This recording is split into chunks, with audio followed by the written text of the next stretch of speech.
Selamat malam, Kaltim Headline Malam kembali hadir bersama saya Rosmi Rahma. Sejumlah informasi penting akan kami hadirkan untuk Anda dan berikut di antaranya.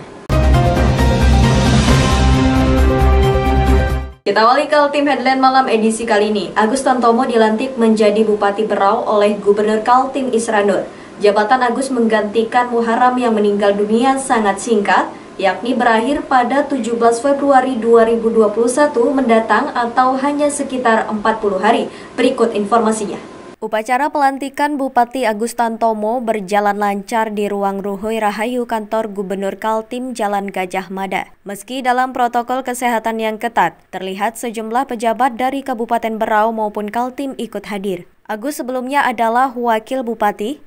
Dia menggantikan Bupati Berau Haji Muharram lantaran meninggal dunia pada 22 September 2020 lalu. Ini kan hanya berapa hari ya, salah hanya sekitar kurang lebih 40 hari, kurang lebih ya.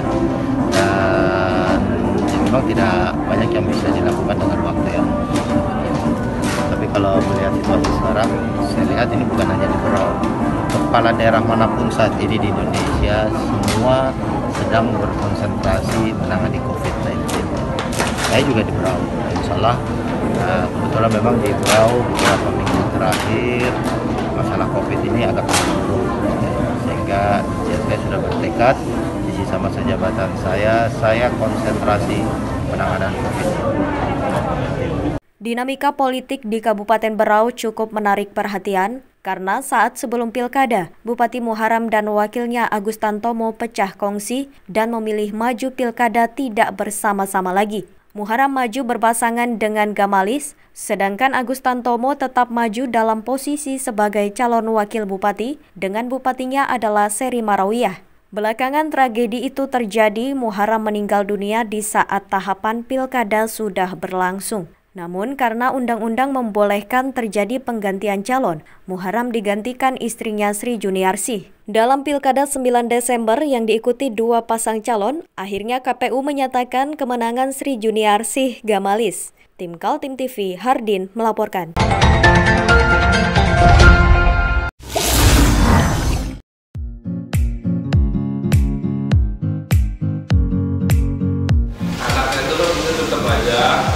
Cara mudah beriklan digital di Kaltim TV.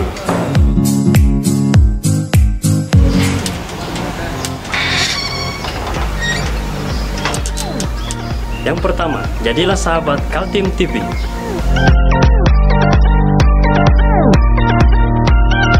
Dengan Rp1 juta, para sahabat mendapat 20 kali tayang di slot berita kamu.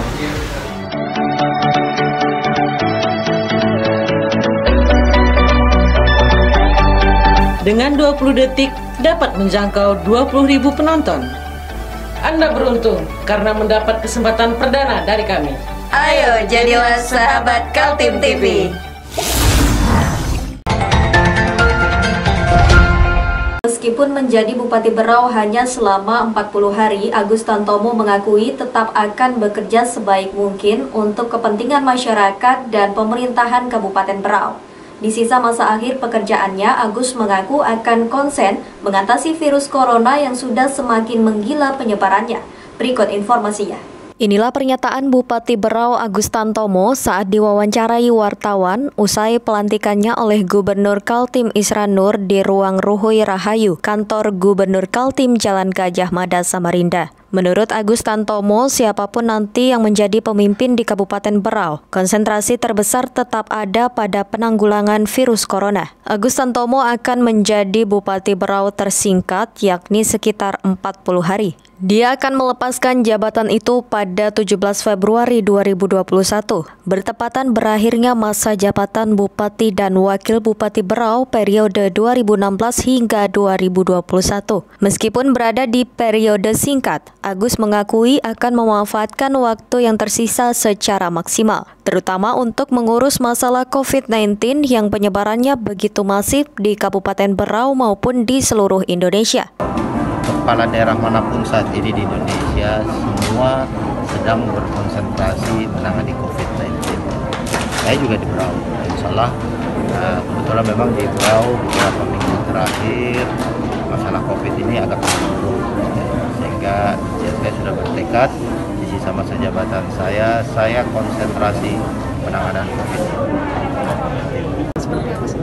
Saya sebenarnya sejak 3 minggu sampai 1 bulan terakhir sudah mengambil kebijakan yang sebenarnya lebih keras daripada kebijakan yang diambil di tingkat provinsi dan nasional. Di antaranya kemarin malam tahun baru kita memperlakukan jam malam, dan sampai hari ini masih berlaku larangan makan minum di tempat boleh. Berdasarkan data dari Satgas Penanganan COVID-19 Kaltim, Kabupaten Berau termasuk yang sedang mengalami peningkatan pasien aktif tinggi. Bahkan pada edisi 8 Januari terjadi penambahan kasus aktif sebesar 42 kasus. Saat ini Berau kumulatif yang terpapar virus ada 1.569 orang dan yang dinyatakan sembuh 965 orang. Jumlah pasien positif meninggal dunia ada 17 orang dan pasien aktif yang dirawat isolasi mandiri maupun di rumah sakit ada 587 orang. Tim Kaltim TV, Hardin melaporkan.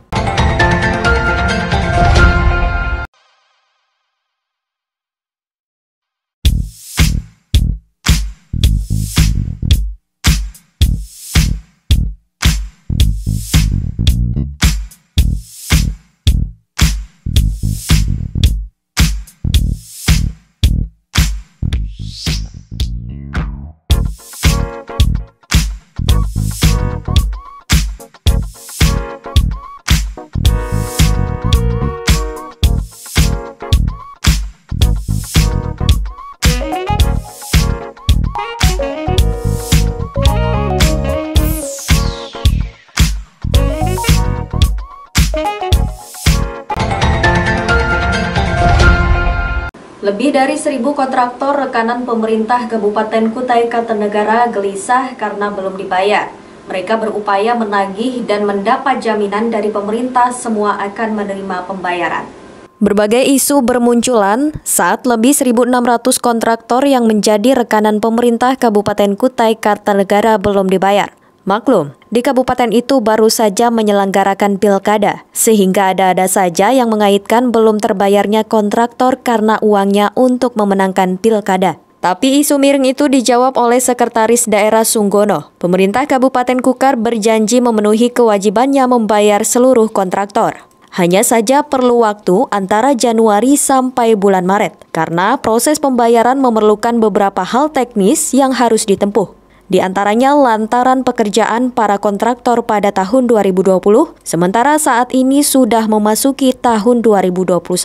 Sekda mengatakan dia segera ke Jakarta membicarakan masalah tersebut dengan Kemendagri agar pihaknya punya landasan hukum untuk pembayaran tersebut. Pak Bupati, Pak Wakil sudah sampaikan kita akan berkoordinasi mungkin insya Allah hari Senin ke Jakarta untuk menyampaikan dalam kondisi seperti ini apakah memang kita perlu menambah konten di sistem yang sudah ada atau seperti apa itu yang kita koordinasikan nanti hari Senin. Pak Bupati bilang untuk ke depan sistem tagihannya bakal per termin agar tidak terulang di akhir tahun ini.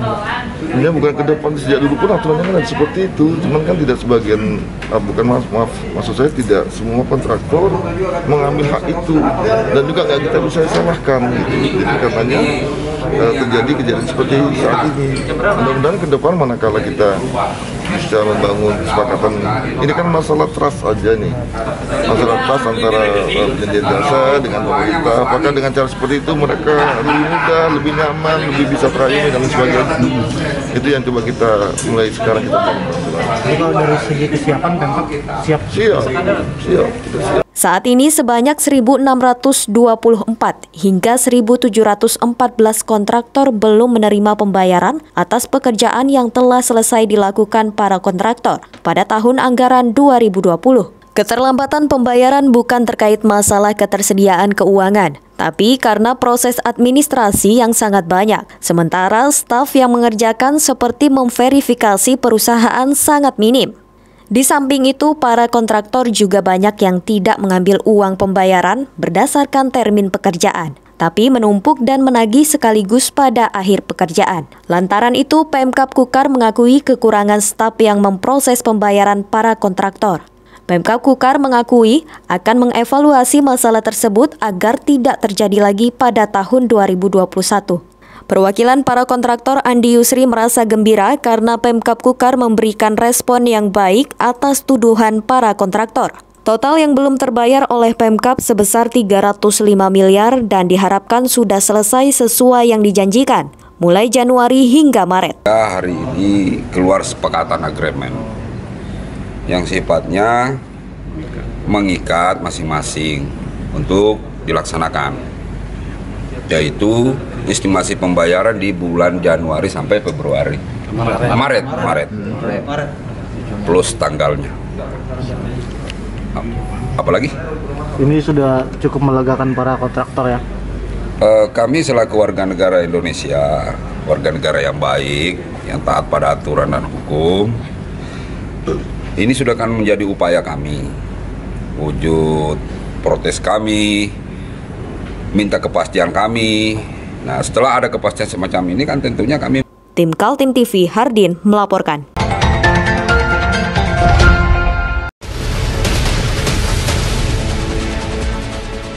Mari kita memerangi virus corona dengan mematuhi imbauan pemerintah. Stay at home.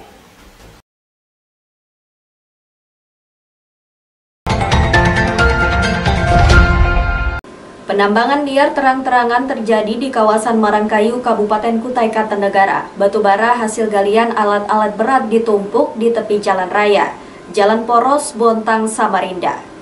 Inilah tumpukan batu bara hasil galian pengusaha tambang liar di sekitar Gunung Menangis RT 12 Desa Semangko, Marangkayu, Kutai Kartanegara. Bongkahan batu bara berwarna hitam diletakkan begitu saja di tepi jalan raya. Batu bara ini ditumpuk menunggu jemputan truk-truk yang beroperasi pada malam hari. Dari tumpukan-tumpukan kecil di banyak tempat, hasil tambang secara liar itu dikumpulkan dan dijual. Masyarakat di sana tak kuasa menolak meski sumber daya alam di dalam tanah dicuri oleh penambang liar. Bahkan dari operasi yang terang-terangan dan tampak mata, sulit mengatakan tidak terlibatnya sejumlah pihak, termasuk oknum pejabat pemerintah maupun keamanan. Ada penolakan juga di tingkat kampung. Siap. Kalau di tingkat elit aja yang menolak, di tingkat kampungnya ini lagi berpoya-poya, itu berat. Ya maksudnya berpoya-poya elit-elit lokal. Siap. Karena kan yang bermain juga elit-elit lokal ada di situ gitu. Siap. Nah harapannya sih sebenarnya di setiap desa yang ada tambang-tambang ilegal ini, pemerintah desa itu melaporkan gitu. Siap. Melaporkannya kemana? Bisa ke kecamatan, ya kecamatan melaporkan dong ke kabupaten. Kabupaten bisa melapor ke DPR. Begitupun juga desa bisa juga ke DPR langsung, baik kabupaten maupun provinsi. Siap. Kalau ini berjalan, saya kira yang ilegal-ilegal ini bisa terbasmi. Siap. Nah, tapi pemerintah provinsi maupun kabupaten, misalnya Pak Bupati ini, jangan juga diam dong. Siap. Kalau kita diam ya curiga lah kita. Betul. Kan dibiarkan ini. Tambang itu dari dulu saya sudah bilang, tambang itu di depan mata. Bukan barang yang susah didapat. Gampang sekali didapat tambang ilegal itu. Nah, pertanyaannya kenapa tidak mau ditegakkan aturan kan? Ya. Harusnya kan pemerintah, enggak usah takut. Pemerintah punya keamanan. Keamanannya apa ya? Polres, Polda, kan dilapor toh. Izin Pak. Penambangan liar batu bara terjadi di banyak titik Kabupaten Kutai Kartanegara. Tidak hanya terjadi di Marangkayu, tapi juga di Samboja dan Sebulu Modern. Para wakil rakyat di DPRD Kaltim juga ikut tidak berdaya. Sumber daya alam di daerah pemilihan dicuri para penambang. Tim Kaltim TV, Heriman melaporkan.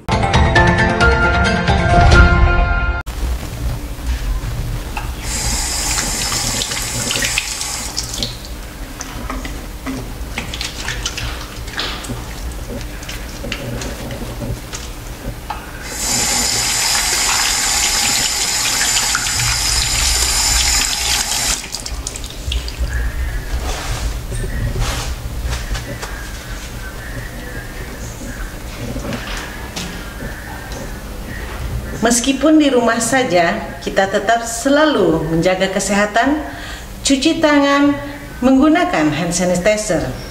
Ingat, mulailah dari diri sendiri.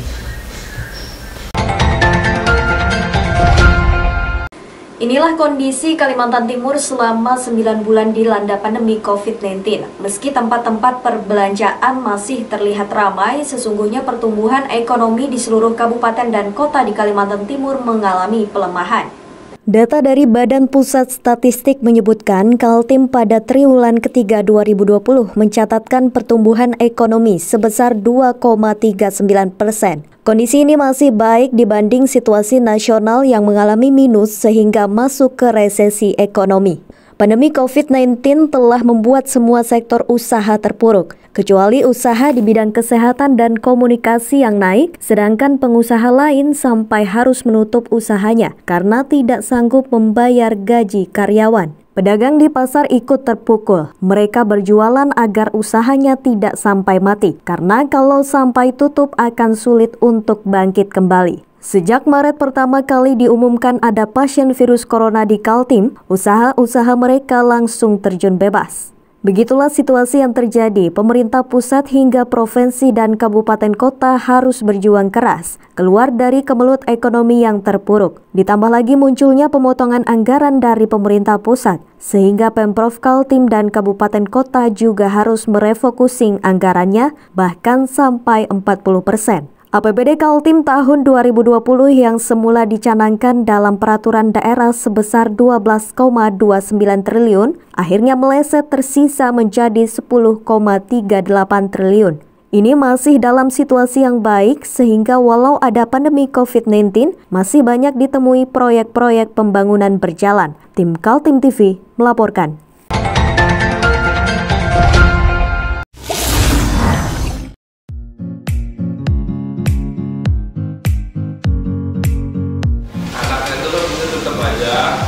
Cara mudah beriklan digital di Kaltim TV.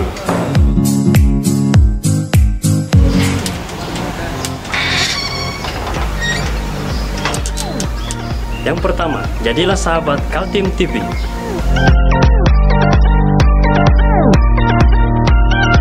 Dengan Rp1.000.000, para sahabat mendapat 20 kali tayang di slot berita kamu.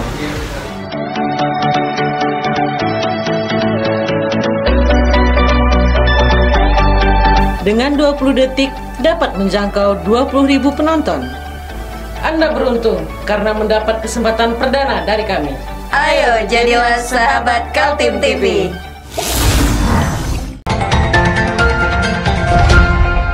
Demikian Kaltim Headline Malam edisi kali ini. Informasi lainnya dapat Anda simak melalui situs website kami www.kaltim.tv, channel YouTube dan fanpage Facebook Kaltim TV. Jangan lupa untuk selalu patuhi protokol kesehatan. Saya Rosmi Rahma bersama kerabat kerja yang bertugas pamit undur diri. Selamat malam dan sampai jumpa.